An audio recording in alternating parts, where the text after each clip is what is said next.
Welcome back. We have Linda Kilgallen joining us on the show. Tomorrow, she'll be standing in front of City Hall to declare May 1st as Lyme Disease Awareness Day. We are joined by Linda now. It's great to have you on the show. Thanks, Susan. Yes, you have Lyme disease. Yes, I do. How long have you had it? Since diagnosed January 2013. Okay, so it's been about 5 years. How has this changed your life? It changed everything about my life. I was working in construction. I was working, just before I got sick, 128 hours in 8 days. That's pretty hardcore. Within 2 months, I couldn't stand up, walk, or talk on my own. I had to be propped up on the couch with pillows, and even then, I'd still hit the floor. Speech was a big issue. I've had seizures. I woke up one morning brushing my hair, and the entire patch about this big off the back of my right side just Fell hit to the floor. Is this from being bit by a tick, or is it something else? I was bit by a tick, and unfortunately for me, I didn't know anything about the dangers involved. I had knocked a nest of them down on my shoulder. I'm an arachnophobe, so I did the heebie-jeebie dance, brushed them all away. As we all would. But didn't think another thing of it. And that was it. It got in. It went in through your... Right into my head. I have a little thumbprint of a bald spot left on the back of my head as a reminder permanently. Did you have to go in and get the tick out, or was it too little too late at this point? I went into a walk-in clinic and begged them to look at my head, and nobody would. I went into 3 different offices begging them to... I told them there was a bug in my head, and they thought I was on drugs and sent me home. And because of that, if it had been discovered early, could you have avoided the Lyme disease part of all of this? Absolutely. Yeah, that's absolutely. crushing. Treatment, it's no different than tetanus or getting bit by a dog you're not aware of or that you don't know. We don't wait for you to get sick for those things. We treat right away, and a tick bite is the same. So this is a very passionate cause for you. You don't want others to have a similar experience. Ticks are out already this year. We've talked to WildSafe BC. Ticks are showing up in all the normal places, out in the sagebrush, out in the back country.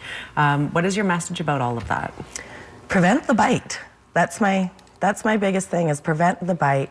Awareness. I'm not asking anybody to be afraid, just aware. Prepare yourself and prevent this from happening to you. It's so easy. Little things can make you so much safer. Tucking your pants into your socks while you're hiking is #1, so easy. Showering when you come home, changing your clothes, doing a simple tick check. Every time I come in, I do the little finger crawl up along my skull and check. Really? Yeah.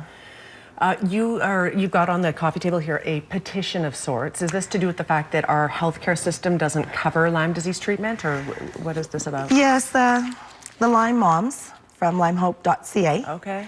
They got together and started polling throughout our groups, asking if you were infected, where, and asked loved ones if they, just in support, perhaps you could write a letter too.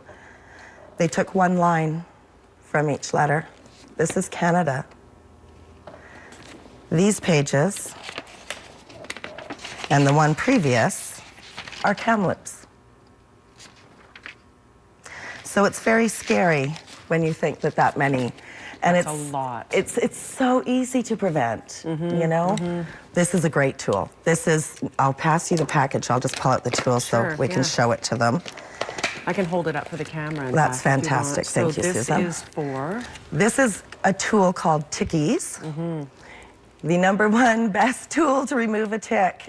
People are using essential oils, burning them, all kinds of things to make the tick pull out on its own. Very effective at having the tick back out, but then it spits in you, regurgitates, things like that. Whereas this, you just go like this and pull it. Yes, and it prevents, you increase your risk of infection using the other methods. Right, so don't do it. And this is actually something you can go and buy. Absolutely, they're very cost effective. They're like $10 each. Awesome, could save your life. Compared to the time missed from work and cost of medications. Tell me this, I spoke out of turn just a touch there when I said, we only have 30 seconds, healthcare is not great when it comes to Lyme disease. Would you say that that is the case? Have you seen sort of a lot of gaps in the system? There's only 2 doctors in Canada that treat. The one waiting list for the doctor in Calgary is over 4 years. The only doctor in Canada that treats, I waited 3.5 years, and basically went into 7 hours of tremors in Ottawa at the conference in front of her, and she just took me in. Wow. We're out of time. I feel like we haven't had enough time to talk, but certainly I'm glad to be able to give you some awareness, and I know that you will have more probably through our news as well. So thank you for being here. The walk. And the walk. There's a walk coming up. That's been on the screen, but it's May 5th at Riverside Park. It's at 11 o'clock. You can go to Facebook for more information. It's right there on the screen as to what that Facebook site is. But again, May 5th at Riverside Park. I'm going to run out of time. Thank you for being here.